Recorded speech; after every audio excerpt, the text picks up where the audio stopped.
Hi guys, in this video I'm going to talk about Amazon Bedrock and how is it different from SageMaker AI when we want to talk with an LLM. We will talk about how we can create a Converse with LLM, how we can access to the different available ones, and what is the pricing option. Without further ado, let's jump right into it.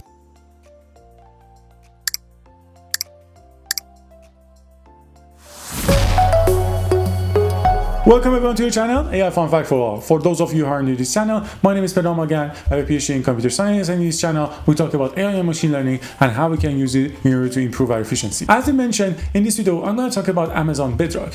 Amazon Bedrock is a service that is available in AWS. If you don't have AWS, I have a created video before that will walk through how you can create your first one and how you can benefit from the free medium version. In this video, we're gonna go and talk about Amazon Bedrock. Unfortunately, Bedrock is not a part of the free package, so there isn't any instruction on that. But since it is very cheap, it's the price of that is very low. I'm still gonna cover it, and you guys can also go along and then follow and see that how we can get the results. So the price is gonna be less than like 1 cent, and for that reason, I'm considering it like almost zero as well in order to complete this task. And further, if you want to continue, you can definitely move further on that. So the whole concept of Amazon Bedrock is the fact that you can access the foundational model without paying for the runtime. You just pay as you go, or basically pay per token usage, the input plus your output, so you don't basically pay for the instance that they are on. So for this one, we want to cover how we can basically create that and how we can get access to it. AWS console, you're gonna search for Bedrock. So this is the Amazon Bedrock that will come on the top, and then what you can do in here is that you're gonna scroll down all the way and go to the model access.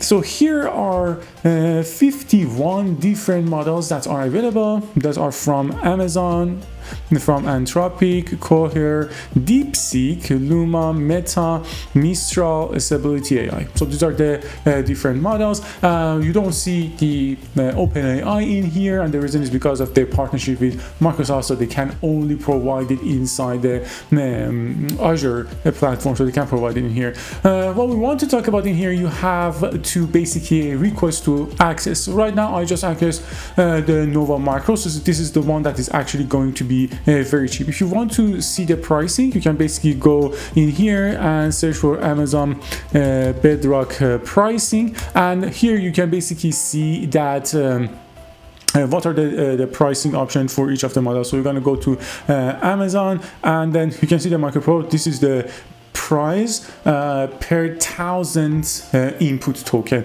but you also definitely need to count the number of output token as well. But as you can see, like the price per 1,000 tokens is like very low, and that's why I mentioned that in the beginning, like it's almost also free.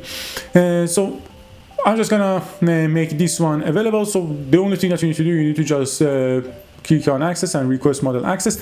If it is, for example, for Anthropic and other, there is a end user license agreement that you need to take a look to make sure that you follow and comply with the appropriate things there. And after that, what you need to do, you will come to basically a SageMaker. So for that, you're gonna search for SageMaker AI, and then make sure that you are using a correct basically region. If you have already created one before, make sure you are on the correct region.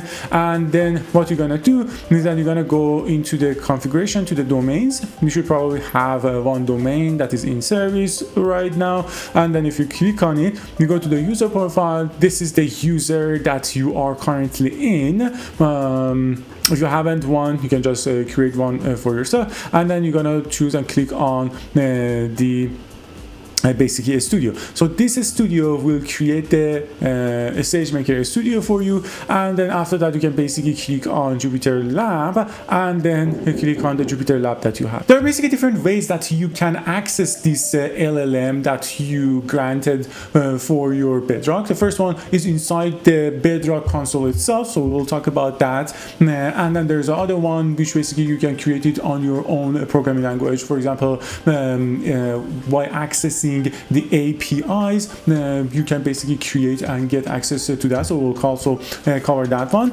and you can also get it from the CLI instead of command line and others as well. But in here, the first approach that we set inside the Amazon Bedrock console, you can go to the chat and we can select the model Amazon. These are the model that we have access to, and we can set apply, and then I can provide the system prompt, randomness, and so on. And I'm gonna, for example, write what is the result of Canada, and then it will provide the result for me.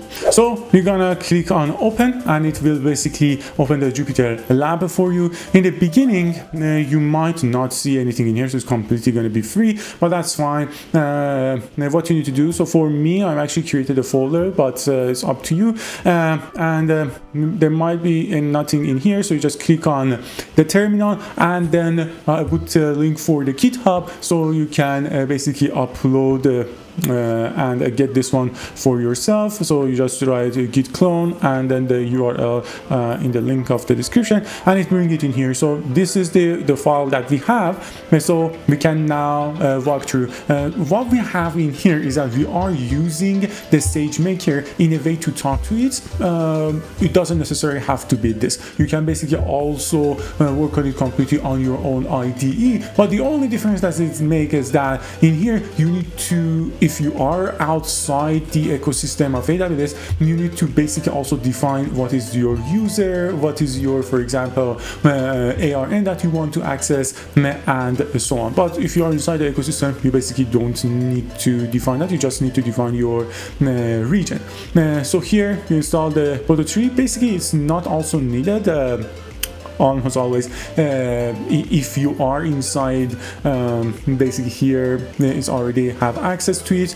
And then what I'm gonna do is that we're gonna create boto3.client, and as a server name I'm gonna write Bedrock runtime, and then the region, so I'm gonna get the region name, and then here the model ID. So the only one that I have available is this one, V01. If you want to know where to get the name of these, you can basically come to the Amazon Bedrock and then look for the providers, and then gonna choose, for example, in here the Amazon model that we choose, and then let's say we basically provided the Nova Micro. So this is the one that says granted. So if I click on it, it basically exactly provide me what is the name of it and so on. So this is the model ID, Amazon Nova V0, so it's serverless, and then it also provides your API request. So this is how you can get access to it. Now let's take a look at the Converse. So Converse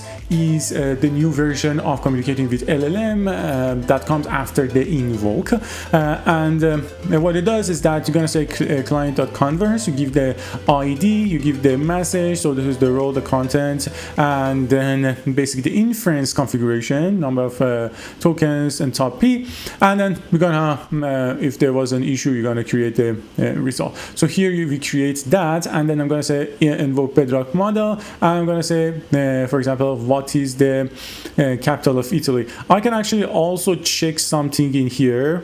Instead of having maximum token to 20,000, let's actually change it to 20. So this also makes sure that we are not going above the range. So if I click on it, what's the capital of Italy? The capital is Rome. Rome, officially known as a city, as a capital city. So then after that it's finished. Otherwise, like, it would have gone more and more. That's also one way that you can control your basic amount of your usage.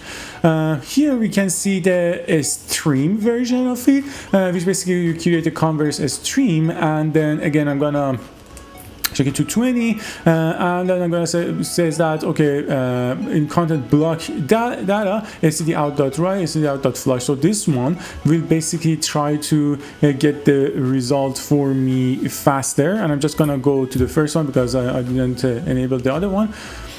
So it doesn't show very fast. Since it was very fast, so you can't see it now, but basically what happened is that as the model was thinking, you get the result.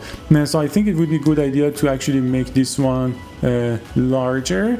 So as you can see, you basically see the stream of data as they were available. So you don't basically wait until all of the things are available and then you get the result. And there you have it, guys. We went over Amazon Bedrock and see that how we can actually get access to a model, how we can create a Converse, how we can create a stream, and how we can talk to it inside a Bedrock console. And we see that the pricing of it, and we kind of understand that how we is different from SageMaker, that we are only paying for the input output token regardless of if it is available or not.